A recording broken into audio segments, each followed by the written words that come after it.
सर्वप्रथम सर्वांना श्री स्वामी समर्थ.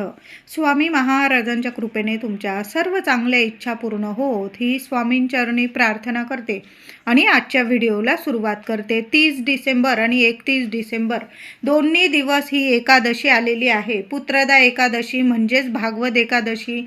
या वर्षातली शेवटची एकादशी ही 30 डिसेंबर आणि 31 डिसेंबरला आलेली आहे. तर व्रत उपवास कधी करायचा? 30 डिसेंबरला करावा की 31 डिसेंबरला करावा? तर या वर्षातली शेवटची पुत्रदा एकादशी म्हणजेच भागवत एकादशी ही 30 डिसेंबरला असणार आहे. एकादशी प्रारंभ 30 डिसेंबर 2025 मंगळवार रोजी सकाळी 7 वाजता ही एकादशी प्रारंभ होणार आहे आणि 31 डिसेंबरला पहाटे 5 वाजता या व्रताची समाप्ती होणार आहे. एकादशीचं व्रत उपवास 30 डिसेंबरला करून 31 डिसेंबरला पारण फेडायचा आहे, म्हणजे उपवास सोडायचा आहे. तर 31 डिसेंबरला बुधवारी सकाळी 7:18 ते सकाळी 10 वाजेपर्यंत आपल्याला उपवास सोडायचा आहे. आता प्रत्येकालाच उपवास जमत नाही. जी लोक 12ही महिने एकादशीचं व्रत करतात, उपवास करतात, त्यांनी उपवास जरूर धरावा. तुमची तब्येत नीट असेल तर तुम्ही या एकादशीचं व्रत उपवास करू शकतात. आता ज्यांना नाही जमत, काही व्यक्ती वर्षातल्या 2 एकादशी करतात, आषाढी आणि कार्तिकी. जास्त करून त्या 2 एकादशी आपण एकादशीचं व्रत, आषाढी एकादशीचं व्रत पकडतो आणि कार्तिकी एकादशीचं. ज्यांना संतान प्राप्ती हवी आहे त्या व्यक्ती पुत्रदा एकादशीचं व्रत अगदी भावभक्तीने करतात. आता ज्यांना संतान झालेली आहे त्या व्यक्तींनी सुद्धा या एकादशीचं व्रत करायचं आहे. उपवास नाही केला तुम्ही तरीही चालेल. जमत असेल, तुमची तब्येत नीट आहे तर उपवास जरूर करा. नाही जमत, देव आहे, देवांना फक्त भक्ती हवी आहे, आपल्याकडून सेवा हवी आहे, मग तुम्ही उपवास नाही केला ना तरीही चालेल. एकादशी आणि दुप्पट खाशी असं काही वेळा होतं, म्हणून उपवास नका करू तुम्ही, पण सेवा मात्र सर्वांनी करायची आहे. ज्यांना संतान प्राप्ती हवी आहे त्यांनी सुद्धा या एकादशीचं व्रत आवर्जून करावं आणि ज्यांना संतान झालेली आहे त्या संतानला सर्व सुखांची प्राप्ती व्हावी, दिवस रात्र लेकरा बाळांची प्रगती व्हावी, त्यांच्यावर कसलंच कधी संकट येऊ नये यासाठी सुद्धा आई वडिलांनी या एकादशीचं व्रत जरूर करावं. महिलांनो, दादांनो, काही जमलं नाही ना तरी एक दिवा या ठिकाणी जरूर लावा. उद्या बघा, मुलांना इतके प्रगतीचे मार्ग मिळतील, लक्ष्मीनारायणांची कृपा होईल. असा सुंदर दिवस आहे उद्याचा. आता पुत्रदा एकादशी ज्यांना संतान प्राप्ती हवी आहे ना त्या व्यक्तींनी तर हे व्रत जरूर करावं. ज्यांना संतान झालेली आहे त्यांनी सुद्धा सर्वांनी मिळून आपण उद्या एकादशीचं व्रत करायचं आहे. घरात वंशाचा दिवा येवो किंवा वंशाची पंथी येवो, पण आपल्या घरात पाळणा हलतो ना देवांच्या कृपेने, हेच आपल्यासाठी मोठं भाग्य असतं. एक स्त्री जेव्हा आई होते ना, सर्व जगाची तिला सुखाची प्राप्ती होते. आई होणं जगातलं सर्वात मोठं पुण्य आणि ते तिला देवांच्या कृपेने प्राप्त होतं. म्हणून ही पुत्रदा एकादशीचं व्रत अवश्य करावं. नाही उपवास जमला पण आपण सेवा तर करू शकतो. ज्यांना संतान प्राप्ती हवी आहे, रिपोर्ट म्हणजे नॉर्मल येत आहे तरी पण दिवस राहत नाही, काही ना काही कारणास्तव, म्हणजे दिवस राहतात पण काही कारणास्तव ते मूल अपत्य जन्माला येत नाही, मग अशा स्त्रियांनी आणि पुरुष दादांनी सुद्धा संतान गोपाळ स्तोत्र 1.25 महिना तुम्हाला संतान गोपाळ स्तोत्र एक वेळ ठरवून घ्यायची. सकाळ किंवा संध्याकाळ आपण देवघरासमोर बसायचं, आसन घेऊन बसा. पत्नीने सेवा करा, पतीने सेवा करा. पत्नीला 4 दिवस वगैरे मध्ये आलेस तर मग पतींनी दादांनी जरी सेवा केली, पण अखंड सेवा 1.25 महिना ही सेवा करायची आहे. आता एकाने सुरू केली मग दुसरा करू शकत नाही असं नाही, पती पत्नीने मिळून ती सेवा पूर्ण करायची आहे. मग पत्नीने थोडे दिवस करा, पतीने करा, चालेल, पण 1.25 महिना अखंड आपल्याला संतान गोपाळ स्तोत्र एक वेळ ठरवून घ्यायची. सकाळ किंवा संध्याकाळ देवघरासमोर बसायचं, आसन घेऊन बसायचं, तुपाचा दिवा लावायचा, अगरबत्ती लावायची आणि आपल्याला संतान गोपाळ स्तोत्र पठण करायचं आहे. देवाला नैवेद्य दाखवा, दूध साखरेचा दाखवा, खडी साखरेचा दाखवा रोज, आणि तो साखरेचा आणि दूध साखरेचा नैवेद्य तुम्ही पती पत्नीने घ्यायचा आहे. त्यावर एखादं तुळशी पत्र ठेवावं. अशी साधी सोपी तुम्ही सेवा, संतान गोपाळ स्तोत्राची सेवा कधीच खाली जात नाही. मनापासून हृदयापासून करा. भगवान श्री हरी विष्णू 1 वर्षाच्या आत तुमच्या घरात पाळणा जरूर हलवतील. 1.25 महिना ही सेवा अखंड करायची आहे. आता उद्या पुत्रदा एकादशी, सर्वांनी लवकर उठायचं आहे. अंघोळीच्या पाण्यात 1 तुळशी पत्र टाका.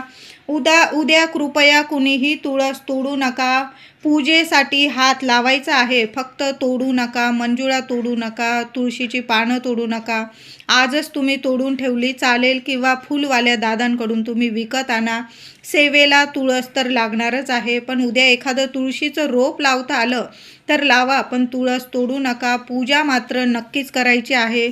सकाळी अंघोळीच्या पाण्यात 1 तुळशीपत्र टाका. लहान लेकरांपासून मोठ्यांपर्यंत हा उपाय तुम्ही करू शकता. शारीरिक मानसिक त्रास दूर होतील. लक्ष्मीनारायणांची कृपा होईल. अंघोळीनंतर देवघरात, प्रत्येकाच्या देवघरात बाळकृष्णाची मूर्ती असतेच आणि असायलाच हवी. छान असं पंचामृत तयार करा, किंवा गाईचं दूध येतं तुमच्याकडं तर गाईचं दूध तापवण्याच्या आधी थोडंसं बाजूला काढून ठेवा, आणि त्या कच्च्या दुधाने देवांना अभिषेक करायचा आहे. बाळकृष्णाची मूर्ती ताम्हणात घ्यायची. आधी स्वच्छ पाण्याने, दुधाने, पुन्हा स्वच्छ पाण्याने स्वच्छ अशी पुसून घ्यायची आहे मूर्ती. पिवळं आसन असेल तुमच्याकडं, पिवळा कपडा, तर उद्या आवर्जून पिवळ्या रंगाचा कपडा आपल्या देवघरात जरूर अंथरा. नसेल लाल, जो तुम्ही नित्य नियमाने अंथरतात देवघरात, तो जरी अंथरला चालेल. देवांची छान पूजा करायची आहे. वस्त्र घालायचं आहे. अष्टगंधाचा तिलक लावा. पिवळी फुलं अर्पण करा. पिवळी मिठाई अर्पण करा. नाही पिवळी मिठाई, केळीचा नैवेद्य दाखवा. आणि त्या केळीच्या नैवेद्यातून लहान लेकरं असतील तुमच्या घरात किंवा आजूबाजू, तर तो केळीचा नैवेद्य लहान लेकरांमध्ये वाटायचा आहे. उद्या थोडंसं दही घ्यायचं आहे, किंवा माखन, तुमच्याकडं माखन तयार करत असाल तर लोण्याचा गोळा घ्या. त्यात थोडीशी खडी साखर टाका. चांगलं मिक्स करा. लोणी आणि खडी साखर देवांना नैवेद्य दाखवा. आणि लहान लेकरांमध्ये तो नैवेद्य प्रसाद म्हणून वाटता आला ना, तर खूप सुंदर अनुभव येतील. ज्या व्यक्तींना, ज्या महिला असतील, पुरुष दादा, तुम्हाला जर संतान प्राप्ती हवी आहे ना, ही छोटीशी सेवा करा. उद्या लोण्याचा गोळा घ्या, तुम्ही विकत आणा, किंवा घरातला काढला ताज्या लोण्याचा तरीही चालेल. त्यात थोडीशी खडी साखर टाका, आणि छान लोणी आणि खडी साखर देवांना नैवेद्य दाखवा. आणि लहान लेकरांना, 1 लेकरू भेटेल तुम्हाला, 2, 5, 10, 11, जेवढी मुलांना तुम्हाला 1 चमचाभर लोणी आणि साखर प्रसाद म्हणून देता आलं ना तर चालेल. खूप सुंदर अनुभव येतील. तुमच्या सर्व इच्छा भगवान श्री हरी विष्णू लवकरच पूर्ण करतील. तुमचं घर इतकं भरून जाईल, इतकं म्हणजे तुमच्या घरात लवकरात लवकर पाळणा हलेल, आणि तुमचं घर गोकुळा समान होईल. असा सुंदर अनुभव देणारी ही सेवा आहे. लोणी आणि खडी साखर भगवान श्री हरी विष्णूंना, बाळकृष्णांना खूप प्रिय आहे. आणि पुत्रदा एकादशीला याचा नैवेद्य जरूर दाखवा आणि लहान लेकरांमध्ये वाटा. मंदिर असेल, मंदिरात सुद्धा तुम्ही लोणी आणि साखरेचा नैवेद्य दाखवा, केळीचा नैवेद्य दाखवा. आणि तिथं लहान लेकरं असतील, मग गोरगरीब जरी असले ना, काय झालं, त्यांना पण जीव असतो. सर्वांना तो नैवेद्य प्रसाद म्हणून दाखवा. बघा, तुमचं घर 1 वर्षाच्या आत नाही गोकुळ झालं तर मग बोला. उद्या सर्वांनी देवांना, बाळकृष्णाची मूर्ती असेल, विठू माऊलीची, रुक्मिणी मातेची, जेवढी तुळशीची पानं असेल ना, देवांना तुळस अर्पण करायची आहे. ओम नमो भगवते वासुदेवाय नमः. ओम नमो भगवते वासुदेवाय नमः. किंवा विष्णू सहस्त्र नामावली पठण करत जरी तुम्ही तुळस अर्पण केली ना चालेल. किमान 1 तुळशीचं पान, 21, 51, 1001, जेवढी तुळशीची पानं असतील ना तेवढी तुळशीची पानं नक्कीच उद्या बाळकृष्णाच्या मूर्तीवर, किंवा विठू माऊलीची मूर्ती असेल, अभिषेक करा तुळशीने. जेवढी तुळशीची पानं आहे ना तेवढी तुळशीची पानं जरूर अर्पण करा. ज्यांना संतान प्राप्ती हवी आहे आणि ज्यांना संतान प्राप्ती झालेली आहे पण मुलांना काही अडीअडचणी आहे, सर्वांनी तुळस अर्पण करा. आणि संध्याकाळी त्यातलंच एखादं तुळशीचं पान, किंवा दुसऱ्या दिवशी आपण व्रताचं पारणं फेडू, म्हणजे उपवास सोडू, देवांना नैवेद्य दाखवून तेव्हा जरी एक तुळशीचं पान आपल्या मुलांना खायला द्या. ज्यांना संतान प्राप्ती हवी आहे त्या पती पत्नीने देवांना वाहिलेलं एक एक तुळशीचं पान तुमची इच्छा बोलून प्रसाद स्वरूप खाल्लं ना तुम्ही, सुंदर याने सुद्धा खूप सुंदर अनुभव येतील. तुमच्या सर्व इच्छा लवकरात लवकर नक्कीच पूर्ण होईल. पुत्रदा एकादशीला जेव्हा एखादी स्त्री किंवा एखादे दादा म्हणजे पुरुष जेव्हा सेवा करतात ना, लक्ष्मी नारायण त्यांची सर्व सेवा नक्कीच कबूल करून घेतात आणि त्यांच्या सर्व इच्छा नक्कीच लवकरात लवकर पूर्ण करतात. म्हणून उद्या तुळशीची ही सेवा जरूर करा. एखादं तुळशीचं पान तुमच्या घरात जर बरकत होत नसेल, लक्ष्मी टिकत नसेल, तर एखादं तुळशीचं पान घ्यायचं आणि लक्ष्मी मातेला स्मरण करा.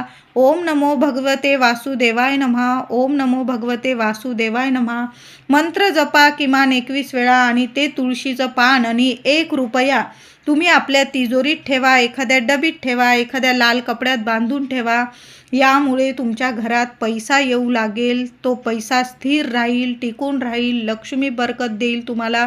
तुमच्यावर लक्ष्मी अष्टरूपी लक्ष्मी माता कायम तुमच्यावर प्रसन्न राहील, भरभरून आशीर्वाद देईल. म्हणून एक तुळशीचं पान उद्या वर्षातली शेवटची एकादशी आहे, आपल्या तिजोरीत ठेवा, पॉकेटमध्ये वगैरे ठेवू नका. आपला हात लागतो, ते पडलं कुठं तुळशीचं पान तर असं व्हायला नको, आपल्या तिजोरीतच ठेवा. पुढील वर्षी ते तुळशीचं पान तुम्ही निर्माल्यात टाकलं, नवीन तुळशीचं पान ठेवलं किंवा दर महिन्याला 15 दिवसाला जरी तुम्ही तुळशीचं पान ठेवत गेला ना चालेल. तो रुपया तोच ठेवा. तुळशीचं पान तुम्ही ते बदललं तरीही चालेल किंवा 1-1 वर्षाने बदला. यामुळे घरातली लक्ष्मी स्थिर राहते, टिकून राहते, बरकत येते, विनाकारण पैसा खर्च होत नाही. ही सुद्धा सेवा जरूर करा. उद्या प्रत्येकाकडून महिलांनी, दादांनी, लेकरं असतील सर्वांनी देवांना तुळस जरूर अर्पण करा. सकाळी किंवा संध्याकाळी विष्णू सहस्त्र नामावलीची सुद्धा सेवा करायची आहे. तुम्ही स्वतः पठण करा किंवा यूट्यूबवर ऐका. व्यंकटेश स्तोत्र तुम्ही स्वतः पठण करा. तुपाचा दिवा लावून सेवा करायची आहे. तुळशी मातेची सेवा महिलांनो सकाळ संध्याकाळ उद्या झालीच पाहिजे. तुळशीला दोन्ही वेळेला हळदी, कुंकू, फुलं, अक्षता वाहून 21 वेळा देवांचा मंत्र जपायचा आहे. ओम नमो भगवते वासुदेवाय नमः. तुपाचा दिवा लावा तुळशीजवळ. एखादं तुळशीचं रोप नसेल तुमच्याकडं, लावून द्या. उद्या छान दिवस आहे. उद्या मुख्य दाराशी सुद्धा एक दिवा लावायचा आहे. आईने आपल्या मुलांच्या सुख कल्याणासाठी, प्रगतीसाठी, त्यांच्या अडचणी दूर व्हाव्या, त्यांना प्रत्येक क्षेत्रात शिक्षण, नोकरीत भरभरून यश, प्रगती मिळावी, त्यांचे सर्व स्वप्न पूर्ण व्हावे, यासाठी तुळशीजवळ सुद्धा एक तुपाचा दिवा लावा. मुख्य दाराशी एक तुपाचा दिवा लावता आला चालेल. त्या तुपाच्या दिव्यात चिमूटभर हळद टाका, 1 कापराची वडी टाका, 2 लवंग टाका. आपल्या देवघराच्या दिव्यात जरी तुम्ही अखंड दिव्यात तुम्ही या वस्तू टाकल्या ना तरीही चालेल किंवा तुळशी मातेजवळ जो दिवा लावाल त्यात या वस्तू टाका किंवा तिन्ही ठिकाणी मुख्य दाराशी दिवा लावाल त्यात सुद्धा 1 कापराची वडी टाका, 2 लवंग टाका, चिमूटभर हळद टाका. आपला मुख्य देवघरात जो दिवा असतो ना त्यात सुद्धा या वस्तू टाका. या वासाने सुद्धा लक्ष्मी नारायण खूप प्रसन्न होतात. घरातली जी नकारात्मकता असते ना ती नष्ट होते. घरात वास्तुदोष असतील, पितृदोष असेल, कुणाची नजरबाधा झालेली असेल घरात, यामुळे सुद्धा बऱ्याच अडचणींना सामोरं जावं लागतं. म्हणून अशा शुभ तिथींना आपल्या दिव्यात या 3 वस्तू तर आवर्जून टाकाव्या. 2 लवंग टाकाव्या, चिमूटभर हळद टाकावी. हळदीने लक्ष्मी नारायण खूप प्रसन्न होतात आणि ज्या लवंग टाकतो ना त्यामुळे घरातली नकारात्मकता दूर होते, लक्ष्मी प्रसन्न होते आणि आपल्या घराला, आपल्या पैशाला, आपल्या प्रगतीला कधीच कुणाची नजरबाधा होत नाही. ज्याची त्याची नजरबाधा ज्याच्या त्याच्याकडेच जाते. म्हणून या 3ही वस्तू जरूर टाकत जा. कापराच्या वासाने तर सर्व देवी देवता प्रसन्न होतात आणि घरातलं वातावरण आपलं सकारात्मक होतं. म्हणून हा उपाय जरूर करा. 1 दिवा तुळशीजवळ मुख्य दाराशी आईने जरूर लावा. देवघरात तर 1 अखंड दिवा लावून ठेवा. दुसऱ्या दिवशी 31 तारखेपर्यंत तुमचा उपवास सुटत नाही तोवर तो दिवा प्रज्वलित राहील, याची नक्की काळजी घ्या. उद्या पुत्रदा एकादशीला एखादी गाय मिळाली तुम्हाला, उद्या मिळू दे किंवा परवा 31 तारखेला, गाईला ताजी चपाती तूप गूळ लावून जरूर खाऊ घाला. नमस्कार करा. तुमची इच्छा बोला. गोमातेच्या पोटाला हात लावून तुम्हाला हात लावू देत असेल तर, मारत वगैरे असेल गाय तर लांबून नमस्कार करा. तिला लांबून नैवेद्य प्रसाद खाऊ घाला, म्हणजे ताजी चपाती खाऊ घाला. ज्यांच्या लग्न कार्यात अडचणी येतात त्या व्यक्तींनी, त्या मुलगा किंवा मुलगी त्यांनी थोडीशी चणा डाळ भिजवून त्यावर गुळाचा खडा ठेवावा आणि तो नैवेद्य, तो प्रसाद गाईला जरूर खाऊ घालावा. यामुळे सुद्धा इच्छा पूर्ण होतात. काही ग्रह दोष असतात, कुंडलीतील दोष असतात, ते सुद्धा संपून जातात, नष्ट होतात आणि ग्रह आपल्याला साथ देऊ लागतात. कुंडली मिळून येईल तुमची. योग्य ठिकाणी योग्य मुलाशी किंवा योग्य मुलीशी नक्कीच लग्न होईल तुमचं. लवकरात लवकर शुभ कार्य तुमच्या घरात घडून येईल. म्हणून ही पुत्रदा एकादशीची, भागवत एकादशीची सेवा सर्वांनी करा. घराजवळ एखादं मंदिर असेल विठू माऊली रुक्मिणी मातेचं, तर तिथं जरूर जा. तुळस अर्पण करा देवांना. केळीचा नैवेद्य दाखवा, लोणी साखरेचा नैवेद्य दाखवा. तिथं लहान लेकरांना वाटा. उद्या संध्याकाळी महिलांनो एक सेवा जरूर करायची आहे. आरती तर आपण जरूर करतो. उद्या पुत्रदा एकादशीला कापूर आरती करा आणि त्या कापरावर तुम्हाला थोडीशी चिमूटभर पिवळी मोहरी जाळायची आहे. पिवळी मोहरी भगवान श्रीहरी विष्णूंना खूप प्रसन्न करते. घरातलं वातावरण प्रसन्न होतं आपलं आणि आपल्या सर्व इच्छा पूर्ण होतात. म्हणून पुत्रदा एकादशीला चिमूटभर पिवळी मोहरी जाळा कापरावर. 2 लवंग जाळा. लवंगांनी सुद्धा माता लक्ष्मी आकर्षित होते, घराकडे खेचून येते आणि अखंड आपल्या घरात वास करते. म्हणून दोन्ही वस्तू उद्या कापरासोबत जाळा. संपूर्ण घरात फिरवा. नंतर ते धुपाचं भांडं थोड्या वेळ दाराशी ठेवून द्या. म्हणजे घरात जी नकारात्मकता येत असेल ना, ती सुद्धा तिथंच नष्ट होऊन जाईल आणि लेकरा बाळांना सोन्याचे दिवस येतील.